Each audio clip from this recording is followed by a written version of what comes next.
محترم، اللہ تبارک و تعالیٰ نے انسانوں اور جنات کو پیدا کرنے کا مقصد یہ ہے کہ یہ رب تبارک و تعالیٰ کی عبادات کرے، اس کی بندگی کرے، اس کے فرمان کے مطابق اپنی زندگی گزارے۔ تخلیق انسانی کا مقصد ہی یہی ہے کہ اللہ تبارک و تعالیٰ نے انسانوں اور جناتوں کو خالص اس کی عبادت کے لیے پیدا کیا۔ تو سامعین محترم، بندگان خدا میں اللہ رب العزت کے کچھ ایسے بھی بندے ہیں جو عاجزی انکساری سے رب تبارک و تعالیٰ کو راضی کرتے ہیں، اور ریاضات جو مجاہدات سے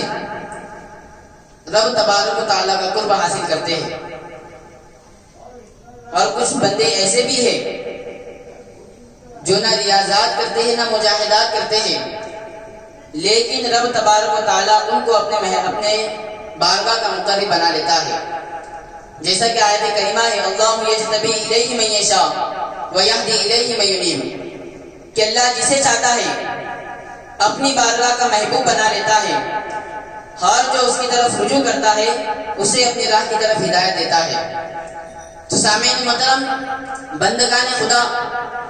عاجزی انکساری، اس کی عبادت، اس کی فرما برداری کرتے ہوئے رب تبارک و تعالیٰ کی بارگاہ کا مقرب بنتے ہیں، رب تبارک و تعالیٰ کا قرب حاصل کرتے ہیں۔ اور کچھ ایسے بھی بندے ہیں جو نہ ریاضات کرتے ہیں، جو نہ مجاہدات کرتے ہیں، صرف اپنے رب کے بارگاہ کا مقرب بننے کی التجا کرتے ہیں، تو رب تبارک و تعالیٰ ان بندوں پر رحم فرما کر، ان پر انعام و اکرام فرما کر اپنی بارگاہ کا مقرب بنا لیتا ہے۔ تو سامعین محترم، انہی نفوس قدسیہ میں ایک عظیم ہستی جن کو پیران پیر، دستگیر روشن ضمیر، قطب ربانی، محبوب سبحانی، معشوق ربانی، مقبول ہر دو جہانی، پیر ارکانی، میرا محی الدین سید عبد القادر جیلانی رضی اللہ تعالیٰ عنہ کے نام سے یاد کیا جاتا ہے۔ غوث الاعظم دستگیر رضی اللہ تعالیٰ عنہ ان تمام نفوس قدسیہ کے، یعنی کہ رب تبارک و تعالیٰ کے تمام مقربین بندوں کے، تمام بزرگان دین کے، تمام اولیاء اکرام کے سردار ہے، تمام اولیاء اکرام کے سردار ہے۔ غوث اعظم دستگیر رضی اللہ تعالیٰ عنہ سردار الاولیاء ہے۔ سامعین محترم، جس طرح کائنات نبوت میں حضور پاک صلی اللہ تعالیٰ علیہ وسلم اللہ تبارک و تعالیٰ کی سب سے بڑی شان ہے، اسی طرح کائنات ولایت میں حضور غوث الاعظم دستگیر رضی اللہ تعالیٰ عنہ آقا کریم علیہ السلام کی سب سے بڑی شان ہے۔ جو رتبہ حضور آقا کریم علیہ السلام کو انبیاء والمرسلین میں تھا کہ آپ سردار الانبیاء ہے، خاتم الانبیاء ہے، اسی طرح آپ کی امت کے ولیوں میں حضور سیدنا غوث اعظم دستگیر رضی اللہ تعالیٰ عنہ کو مقام حاصل ہے کہ آپ تمام اولیاء اکرام کے سردار ہیں، سردار الاولیاء ہیں۔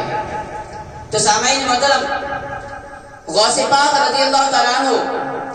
وہ عظیم ہستی ہے جن کا قدم مبارک روئے زمین کے تمام اللہ کے ولیوں کی گردنوں پر ہے، جن کا قدم مبارک تمام اقطاب کی گردنوں پر ہے، جن کا قدم مبارک تمام ابدالوں کی گردنوں پر ہے، تمام بزرگان دین کی گردنوں پر ہے۔ تو سامعین محترم، حضور غوث پاک رضی اللہ تعالیٰ عنہ وہ ہستی ہے کہ آپ کا قدم مبارک تمام اللہ کے ولیوں کی گردنوں پر ہے، اور حضور غوث پاک وہ عظیم ہستی ہے کہ جن کی گردن مبارک پر حسنین کریمین رضی اللہ تعالیٰ عنہ کا قدم مبارک ہے۔ حضور غوث پاک وہ عظیم ہستی ہے جن کی گردن مبارک پر سیدہ فاطمہ الزہرا سلام اللہ علیہا کا قدم مبارک ہے۔ حضور غوث پاک رضی اللہ تعالیٰ عنہ وہ عظیم ہستی ہے جن کی گردن مبارک پر مولا علی شیر خدا رضی اللہ تعالیٰ عنہ کا قدم مبارک ہے، اور مولا علی وہ ہے جن کے گردن مبارک پر حضور آقا کریم علیہ السلام کا قدم مبارک ہے۔ اور حضور پاک صلی اللہ تعالیٰ علیہ وسلم تو وہ عظیم ہستی ہے کہ جن کے صدقے میں اللہ نے انسانوں کو وجود بخشا، جن کے صدقے میں اللہ نے لوح قلم پیدا کیا، اپنا عرش بنایا، جن کے صدقے میں اللہ نے تمام انسانوں کو، تمام جو 18,000 عالم ہے، تو اللہ تبارک و تعالیٰ نے تمام 18,000 عالم کو حضور پاک صلی اللہ علیہ وسلم کے صدقے میں پیدا فرمایا۔ تو حضور پاک صلی اللہ علیہ وسلم کا قدم مبارک حضرت علی کی گردن پر ہے، اور حضرت علی رضی اللہ تعالیٰ عنہ کا قدم مبارک حضور غوث پاک رضی اللہ تعالیٰ عنہ کی گردن مبارک پر ہے۔ تو سامعین محترم، نفوس قدسیہ میں ایک عظیم ہستی حضرت ابو صالح موسیٰ جنگی دوست رحمۃ اللہ تعالیٰ علیہ ہے، جو اپنے وقت کے ولی کامل اور عارف باللہ ہے۔ تو سامعین محترم، حضرت ابو صالح موسیٰ جنگی دوست رحمۃ اللہ تعالیٰ علیہ ایک مرتبہ دریا کے کنارے بیٹھے ہوئے تھے، تو دریا میں سے ایک سیب بہتا ہوا آیا، تو آپ نے اس سیب کو اٹھا کر کھا لیا، آپ نے اس سیب کو اٹھا کر کھا لیا۔ اسی وقت آپ پر خوف خدا طاری ہو گیا، آپ اپنے نفس کا محاسبہ کرنے لگے اور سوچنے لگے کہ یہ کس کا سیب ہے، میں نے سیب کے مالک کی اجازت کے بغیر سیب کھا لیا، یہ میرے لیے حلال ہے یا نہیں یہ بھی مجھے نہیں پتا۔ تو سامعین محترم، حضرت ابو صالح موسیٰ جنگی دوست رحمۃ اللہ تعالیٰ علیہ دریا کے کنارے چلتے ہوئے ایک عظیم عمارت کی طرف جا نکلے، تو آپ نے دیکھا کہ ایک عظیم عمارت کے پاس ایک سیب کا درخت لگا ہوا ہے، اور اس سیب کے درخت کی ٹہنیاں، جو سیب کی ٹہنیاں تھی، وہ دریا کے کنارے، دریا کے اوپر حصے میں ہے۔ تو آپ نے لوگوں سے معلوم کیا کہ یہ درخت کس کا ہے، تو آپ کو بتلایا گیا کہ وہ درخت وقت کے بڑے ولی کامل حضرت عبداللہ صومعی رحمۃ اللہ تعالیٰ علیہ کا ہے۔ تو سامعین محترم، حضرت ابو صالح موسیٰ جنگی دوست رحمۃ اللہ تعالیٰ علیہ حضرت عبداللہ صومعی رحمۃ اللہ علیہ کی بارگاہ میں جاتے ہیں اور اپنا قصور معاف کرانے کی گزارش کرتے ہیں۔ تو سامعین محترم دیکھیے، ایک ولی ہی دوسرے ولی کو پہچان سکتا ہے، ایک ولی ہی دوسرے ولی کو پہچان سکتا ہے، جس طرح جوہری ہیرے کی پہچان کر سکتا ہے، اسی طرح ایک اللہ کا ولی دوسرے اللہ کے ولی کی پہچان کر سکتا ہے۔ تو جیسے ہی حضرت ابو صالح موسیٰ جنگی دوست رحمۃ اللہ علیہ نے کہا کہ میں نے سیب کھا لیا ہے آپ کی اجازت کے بغیر، اب میں اس کا قصوروار ہوں، مجھے معاف کیجیے، تو سامعین محترم، حضرت عبداللہ صومعی سمجھ گئے کہ یہ اللہ کے ولی ہے، یہ اللہ کے مقربین بندوں میں سے ایک بندہ ہے۔ تو سامعین محترم، حضرت عبداللہ صومعی نے کہا کہ میں تمہاری خطا معاف کروں گا، لیکن میری کچھ شرطیں ہیں۔ تو آپ نے کہا آپ کی کیا شرطیں ہیں؟ تو کہا تمہیں 12 سال میری خدمت کرنا ہوگا۔ کتنے؟ 12 سال میری خدمت کرنا ہوگا۔ تو سامعین محترم، چنانچہ حضرت ابو صالح موسیٰ جنگی دوست رحمۃ اللہ علیہ شریعت پر چلنے والے تھے، طریقت کو جاننے والے تھے، سنت رسول کے مطابق اپنی زندگی گزارنے والے تھے، تو آپ نے اس شرط کو قبول کر دیا۔ اسی طرح 12 سال حضرت عبداللہ صومعی رحمۃ اللہ علیہ کی خدمت میں حضرت ابو صالح موسیٰ جنگی دوست رحمۃ اللہ علیہ رہے۔ پھر 12 سال خدمت کرنے کے بعد حضرت عبداللہ صومعی نے کہا کہ تمہیں میری ایک اور شرط منظور کرنا ہوگی۔ کہا اب کیا ہے؟ کہا میری ایک صاحبزادی ہے، میری ایک بیٹی ہے، تمہیں اس سے نکاح کرنا ہوگا، لیکن اس میں 4 عیوب ہیں۔ تو کہا کیا ہے؟ کہا وہ اندھی ہے، آنکھوں سے اندھی ہے، کانوں سے بہری ہے، ہاتھوں سے معذور ہے، اور پیروں سے اپاہج ہے۔ تو سامعین محترم، حضرت عبداللہ صومعی نے کہا کہ میری بیٹی میں یہ 4 عیوب ہے، تمہیں اس سے نکاح کرنا ہوگا اور 2 سال میری خدمت میں رہنا ہوگا، اس کے بعد جہاں تمہارا جی چاہے لے کے چلے جانا۔ تو سامعین محترم، حضرت ابو صالح موسیٰ جنگی دوست رحمۃ اللہ علیہ نے یہ بھی شرط قبول کر لی، لیکن جب اپنی زوجہ سے آپ کا آمنا سامنا ہوا تو آپ عجیب کشمکش میں مبتلا ہو گئے کہ جو حالات، جو عیوب حضرت ام الخیر رضی اللہ تعالیٰ عنہ کے بتائے گئے تھے اس کے برعکس تھا۔ تو حضرت ابو صالح موسیٰ جنگی دوست رحمۃ اللہ تعالیٰ علیہ دوڑ کر حضرت عبداللہ صومعی کی بارگاہ میں گئے اور دریافت کیا کہ آپ نے جو عیوب بتائے تھے وہ تو اس کے برعکس ہے۔ تو سامعین محترم، حضرت عبداللہ سمعی نے کہا کہ گھبرائیے نہیں، فکر نہ کیجیے، میں نے جو عیوب کہے تھے کہ آنکھوں سے اندھی ہے، وہ اس لیے کہ میری بیٹی نے، میری صاحبزادی نے کبھی غیر مرد پر نظر نہیں ڈالی، کبھی غیر مرد پر نظر نہیں ڈالی، اور کانوں سے بہری اس لیے ہے کہ اپنی زندگی میں اس نے کبھی فحش گوئی نہیں سنی، اور ہاتھوں سے اپائی اس لیے ہے کہ اس کے ہاتھ کبھی برائی کی طرف نہیں بڑھی، اور پیروں سے معذور اس لیے ہے کہ وہ کبھی برائی کی طرف چل کر نہیں گئی۔ تو سامعین محترم، حضرت ابو صالح موسیٰ جنگی دوست رحمۃ اللہ علیہ کون ہے؟ یہ حضور سیدنا غوث پاک رضی اللہ تعالیٰ عنہ کے والد گرامی، اور جن سے حضرت ابو صالح موسیٰ جنگی دوست رحمۃ اللہ علیہ کا نکاح ہوا، یعنی کہ حضرت ام الخیر رضی اللہ تعالیٰ عنہ کون ہے؟ یہ حضور سیدنا غوث پاک رضی اللہ تعالیٰ عنہ کی والدہ ماجدہ ہے، اور حضرت عبداللہ سمعی رحمۃ اللہ تعالیٰ علیہ حضور غوث پاک کے نانا جان ہے۔ تو سامعین محترم، حضور غوث پاک رضی اللہ تعالیٰ عنہ کا سارا گھرانہ کل خانوادہ اولیاء اکرام میں سے تھا، چنانچہ آپ کی ولادت کی شب آپ کے والد گرامی حضرت ابو صالح موسیٰ جنگی دوست رحمۃ اللہ علیہ نے دیکھا کہ آپ نے مشاہدہ فرمایا کہ حضور پاک صلی اللہ علیہ وسلم تمام صحابہ اکرام اور تمام اولیاء اکرام کے ساتھ آپ کے گھر جلوہ افروز ہوئے، اور کہا اے ابو صالح، اللہ تبارک و تعالیٰ نے تمہیں ایک مقربین بیٹا سرفراز فرمایا ہے جو میرا اور اللہ تبارک و تعالیٰ کا محبوب ہے، جو میرا اور اللہ تبارک و تعالیٰ کا محبوب ہے، اور ان قریب اسے وہ مقام حاصل ہوگا جس مقام پر میں، یعنی کہ میں تمام انبیاء والمرسلین کا سردار تھا، اسی طرح اللہ تبارک و تعالیٰ اس مقربین بندے کو اولیاء اکرام کی بارگاہ میں وہ مقام عطا فرمائے گا کہ وہ تمام اولیاء اکرام کا سردار کہلائے جائے گا۔ تو سامعین محترم، حضور غوث پاک رضی اللہ تعالیٰ عنہ والد ماجد کی نسبت سے آپ کا خاندان حضرت امام حسن رضی اللہ تعالیٰ عنہ سے جا ملتا ہے، اور والدہ ماجدہ کی نسبت سے حضور سیدنا امام حسین رضی اللہ تعالیٰ عنہ سے جا ملتا ہے۔ آپ کی ولادت باسعادت 29 جمادی 29 شعبان المعظم 470 ہجری میں ملک عراق کے ایک قصبے جیلان میں، جو کہ بغداد شریف سے نزدیک ہے، وہاں پر آپ کی ولادت ہوئی حضور غوث پاک رضی اللہ تعالیٰ عنہ کی، اور آپ کا وصال 17 جمادی الاخر 561 ہجری میں ہوا۔ ملک ہندوستان میں 11ویں شریف سے مشہور ہے۔ تو سامعین محترم، جس طرح حضور غوث پاک رضی اللہ تعالیٰ عنہ کی ولادت ہوئی تو بچپن ہی سے آپ کی کرامتیں ظاہر ہونے لگ گئی، بچپن ہی سے بغداد کے لوگ اور ملک عراق کے لوگ آپ سے فیضیاب ہوتے، چنانچہ آپ بچپن کی آپ کی کرامت یہ ہے کہ آپ رمضان مبارک میں ماں کا دودھ نہیں پیتے تھے، رمضان مبارک میں ماں کا دودھ نہیں پیتے تھے بلکہ روزے رکھا کرتے تھے۔ تو سامعین محترم، ایک مرتبہ آسمان ابر آلود ہو گیا، آسمان پر بادل چھا گئے تو رمضان کا چاند نظر نہیں آیا، رمضان کا چاند نظر نہیں آیا، تو آپ کی والدہ ماجدہ سے پوچھا گیا، تو آپ کی والدہ ماجدہ حضرت ام الخیر رضی اللہ تعالیٰ عنہ نے ارشاد فرمایا کہ آج میرے بیٹے عبدالقادر نے دودھ نہیں پیا ہے، آج میرے بیٹے عبدالقادر نے دودھ نہیں پیا ہے۔ تو سامعین محترم، بعد میں پتا چلا کہ وہ رمضان کی پہلی تاریخ تھی، وہ رمضان کا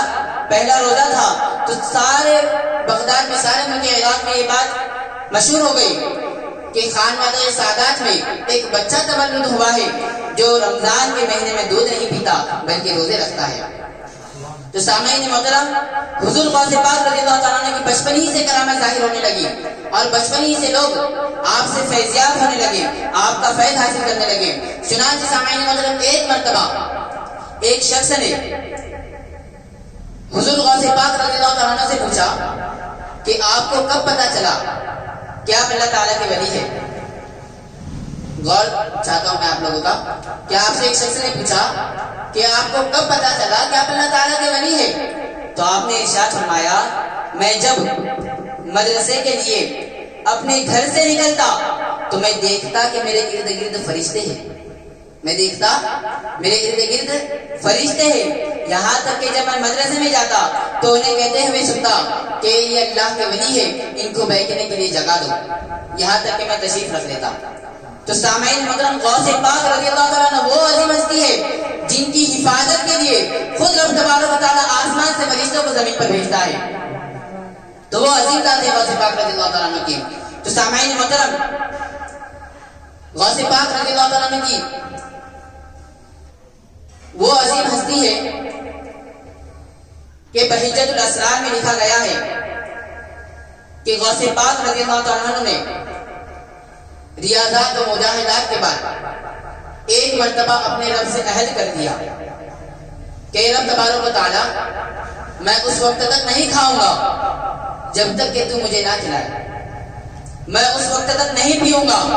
جب تک کہ تو مجھے نہ پلائے. تو سامعین محترم، غوث پاک رضی اللہ تعالیٰ نے ارشاد فرماتے ہیں یہاں تک کہ میں بغیر کچھ کھائے پیے 40 دن رہ گیا اور میرے سامنے سے حضرت ابو سعید مخزومی رحمۃ اللہ علیہ کا گزر ہوا. انہوں نے مجھے اپنے گھر پر لے گئے اور اپنے دستے کرم سے مجھے کھلایا اور ارشاد فرمایا، اے عبد القادر، یہ تم نہیں کھا رہے ہو، اے عبد القادر، یہ تم نہیں پی رہے ہو، بلکہ خدا تعالیٰ کے حکم سے میں تمہیں کھلا رہا ہوں، خدا تعالیٰ کے حکم سے میں تمہیں پلا رہا ہوں. آپ نے ارشاد فرمایا کہ اے عبد القادر، اب تمہارا عہد پورا ہو گیا. چنانچہ حضرت ابو سعید مخزومی رحمۃ اللہ علیہ نے بیعت کی اور اپنی خلافت سے آپ کو سرفراز فرمایا. اسی لیے اعلیٰ حضرت نے ارشاد فرمایا کہ غوث اعظم وہ ہے جن کو رب تبارک و تعالیٰ کہا کرتا تھا، اے غوث تجھے میری قسم کچھ کھا لے، اے غوث تجھے میری قسم کچھ پی لے. سامعین محترم، اعلیٰ حضرت ارشاد فرماتے ہیں قسمیں دے دے کے کھلاتا ہے پلاتا ہے تجھے، قسمیں دے دے کے کھلاتا ہے پلاتا ہے تجھے، پیارا اللہ تیرا چاہنے والا تیرا. تو سامعین محترم، غوث پاک رضی اللہ تعالیٰ عنہ وہ عظیم ہستی ہے کہ غوث پاک کچھ نہ کھائے تو رب فرماتا ہے اے غوث تجھے میری قسم کچھ کھا لے، اے غوث تجھے میری قسم کچھ پی لے. تو سامعین محترم، اعلیٰ کلمت الحق یعنی بندے مومن کا حق کہنا، حق بات کہنا، یہ بہت ہی بڑا ایمان اور قیمتی جوہر ہے. حضور آقا کریم علیہ السلام نے ارشاد فرمایا کہ سب سے افضل جہاد یہ ہے کہ کسی ظالم بادشاہ کے سامنے حق بات کہہ دے، یہ سب سے افضل جہاد ہے. تو سامعین محترم، حضور غوث پاک رضی اللہ تعالیٰ عنہ بڑے ہی نگر اور بڑے ہی جدید تھے. آپ حق کے معاملے میں بڑے بڑے بادشاہوں اور امیروں کو جھنجھوڑ کر رکھ دیتے تھے. چنانچہ ایک مرتبہ خلیفہ وقت نے ابو الوفا یحییٰ جیسے ظالم شخص کو قاضی کا عہدہ سپرد کیا، جو ظالم تھا، جو جابر تھا. تو سامعین محترم، حضور غوث پاک رضی اللہ تعالیٰ عنہ نے برسر منبر خلیفہ وقت کو للکار کر کہا، اے خلیفہ وقت، تو نے ایک ایسے ظالم بادشاہ کو، ایسے ظالم شخص کو لوگوں پر حاکم بنایا ہے جو ظالم ہے، جو لوگوں پر ظلم کرتا ہے، جو سفاک ہے، جو جھوٹ بولتا ہے. تو سامعین محترم، حضور غوث پاک نے اپنی تقریر میں ارشاد فرمایا کہ تو نے ایسے ظالم شخص کو لوگوں پر حاکم بنایا ہے. اے خلیفہ وقت، یاد رکھ کہ کل رب تبارک و تعالیٰ قہار و جبار کی بارگاہ میں تجھے بڑا نازم و شرمندہ ہو کر جواب دینا ہوگا. تو سامعین محترم، آپ کی تقریر خلیفہ وقت کے دل پر اثر انداز ہوئی. خلیفہ وقت نے اپنی غلطی کی سفارش کی اور اسی وقت ابو الوفا یحییٰ جیسے ظالم شخص کو قاضی کے عہدے سے معذور کر دیا. اسی لیے علامہ اقبال کہتے ہیں کہ آئینے جوا مردی حق گوئی و بے باکی، آئینے جوا مردی حق گوئی و بے باکی، اللہ کے شیروں کو آتی نہیں ربائی. سامعین محترم، حضور غوث پاک رضی اللہ تعالیٰ عنہ نے ارشاد فرمایا قدمی حاضی علی رقبتی کل ولی اللہ، کہ میرا یہ قدم تمام اولیاء اکرام کی گردنوں پر ہے. تو اس وقت آپ کی محفل میں 313 اولیاء اکرام جلوہ افروز تھے. سب نے اپنی اپنی گردنیں خم کر دی اور ارشاد فرمایا، اے عبد القادر، اے غوث اعظم دستگیر رضی اللہ تعالیٰ عنہ، آپ کا قدم مبارک صرف ہماری گردن پر ہی نہیں بلکہ ہماری آنکھ اور گردن، ہماری آنکھ اور سر پر بھی ہے. سامعین محترم، تمام 313 اولیاء اکرام نے ارشاد فرمایا کہ ہم نے دیکھا کہ روئے زمین کے تمام اللہ کے ولیوں نے اپنی گردنیں خم کر دی. تمام روئے زمین کے اللہ کے ولیوں نے اپنی گردنیں خم کر دی. سامعین محترم، اولیاء اکرام فرماتے ہیں 313 جو آپ کی مجلس میں بیٹھے ہوئے تھے، ہم نے دیکھا کہ حضور غوث پاک رضی اللہ تعالیٰ عنہ کے قلب اطہر پر رب تبارک و تعالیٰ کی انوار و تجلیات اتر رہی تھی اور فرشتے آپ کو حضور پاک صلی اللہ علیہ وسلم سے عطا کیا ہوا خراج کرامت اولیاء کے ازدحام میں آپ کو پہنا رہے تھے. اور حضرت شیخ مقارب رحمۃ اللہ علیہ فرماتے ہیں کہ قطبیت کا جھنڈا حضور غوث پاک رضی اللہ تعالیٰ عنہ کے سامنے گاڑا گیا اور غوثیت کا تاج آپ کے سر اقدس میں رکھا گیا، جس کو غوث اعظم نے اپنے قصیدہ غوثیہ میں یوں ارشاد فرمایا ہے، کسانی خلعتم بطراز عظم وتوجنی بتیجان الکمالی، یعنی کہ میرے رب نے مجھے اولو العزم اور افضل و کمال کا تاج میرے سر پر رکھ دیا ہے۔ پھر آپ ارشاد فرماتے ہیں، انا فی حضرت التقریب وحدی یصرفنی وحسبی الجلالی، یعنی کہ مجھے بارگاہ الہی میں قرب الہی میں وہ منزل حاصل ہے جو کسی کو حاصل نہیں ہے، جس میں میں اکیلا اور تنہا ہوں اور میرا رب مجھے ایک مقام سے دوسرے مقام تک پہنچاتا رہتا ہے، اور میرا رب بڑی عظمتوں والا رب، بڑی شانوں والا رب میرے لیے کافی ہے۔ سامعین محترم، جس وقت حضور غوث اعظم نے ارشاد فرمایا قدمی ہذہ علی رکبۃ کل ولی اللہ کہ کتابوں میں مذکور ہے کہ جس وقت غوث اعظم نے کہا کہ میرا یہ قدم تمام اولیاء اکرام کی گردنوں پر ہے، تو اس وقت خواجہ اجمیری حضرت خواجہ معین الدین حسن سنجری چشتی سمول اجمیری رضی اللہ تعالیٰ عنہ خراسان کے پہاڑوں پر اللہ کی عبادت میں مشغول تھے۔ جیسے ہی آپ نے سنا کہ غوث اعظم نے ارشاد فرمایا کہ میرا یہ قدم تمام اللہ کی ولیوں کی گردنوں پر ہے، تو حضور خواجہ اجمیری رحمۃ اللہ تعالیٰ علیہ نے اپنی گردن نیچے جھکا دی اور ارشاد فرمایا، اے غوث الاعظم دستگیر رضی اللہ تعالیٰ عنہ، آپ کا قدم مبارک صرف میری گردن پر ہی نہیں بلکہ میری آنکھ اور سر پر بھی ہے۔ اس زمن میں اعلیٰ حضرت نے کیا ہی پیارے اشعار کہے ہیں کہ واہ کیا مرتبہ ہے غوث ہے بالا تیرا، واہ کیا مرتبہ ہے غوث ہے بالا تیرا، اونچے اونچوں کے سروں سے قدم اعلیٰ تیرا، اونچے اونچوں کے سروں سے قدم اعلیٰ تیرا، اور سر بھلا کیا کوئی جانے کہ ہے کیسا تیرا، سر بھلا کیا کوئی جانے کہ ہے کیسا تیرا، اولیاء میں تیرا کہ وہی طلبہ تیرا۔ تو سامعین محترم، حضور غوث پاک رضی اللہ تعالیٰ عنہ سردار الاولیاء ہے، اب تمام اولیاء اکرام کے سردار ہیں۔ سامعین محترم، حضور غوث پاک رضی اللہ تعالیٰ عنہ ارشاد فرماتے ہیں، اگر مجھ پر شریعت کی حدود نہ ہوتی تو میں لوگوں کو وہ بھی بتا دیتا جو کچھ وہ کھاتے ہیں اور جو کچھ وہ اپنے گھر میں چھپا کر رکھتے ہیں۔ کیا فرمایا؟ میں لوگوں کو وہ بھی بتا دیتا اگر مجھ پر شریعت کی حدود نہ ہوتی۔ تو سامعین محترم، یعنی کہ حضور غوث پاک رضی اللہ تعالیٰ عنہ جانتے تھے، سامنے والے شخص کے دل کے حالات بھی جانتے تھے۔ اور سامعین محترم، آج بھی اگر آپ کا کوئی مرید، آپ کا چاہنے والا آپ کو مدد کے لیے پکارے تو حضور غوث پاک رضی اللہ تعالیٰ عنہ اس کی مدد کے لیے تشریف لاتے ہیں۔ اسیروں کے مشکل کشا غوث اعظم، اسیروں کے مشکل کشا غوث اعظم، فقیروں کے حاجت روا غوث اعظم۔ سامعین محترم، حضور غوث پاک کی شان ہی نرالی ہے۔ اگر ہم حضور غوث پاک رضی اللہ تعالیٰ کی شان بیان کرنے کے لیے بیٹھ جائے تو ہماری ساری زندگی کٹ جائے، لیکن آپ کی مدح ختم نہ ہو، آپ کی شان ختم نہ ہو۔ اسی لیے میں اپنی تقریر کو اس شعر پر ختم کرنا چاہتا ہوں کہ ورق تمام ہوئے، ورق تمام ہوئے، مدح ابھی باقی ہے، ورق تمام ہوئے، ورق کہتے ہیں صفحے کو پیج کو، ورق تمام ہوئے، مدح ابھی باقی ہے، ایک سفینہ چاہیے اس بحر بے قرار کے لیے۔ تو اللہ تبارک و تعالیٰ کی بارگاہ میں دعا ہے کہ اللہ تبارک و تعالیٰ ہم سب کو حضور غوث پاک رضی اللہ تعالیٰ عنہ کے فیوض برکات سے مالامال فرمائے، آپ کے فیضان سے ہم سب کی جانوں کو رنگین فرمائے، اور آپ کے بتلائے ہوئے راستوں پر عمل پیرا ہونے کی توفیق و استقامت عطا فرمائے۔ دل میں جرائے رکھنا عشق مصطفیٰ کی طرح وما علینا الا البلاغ۔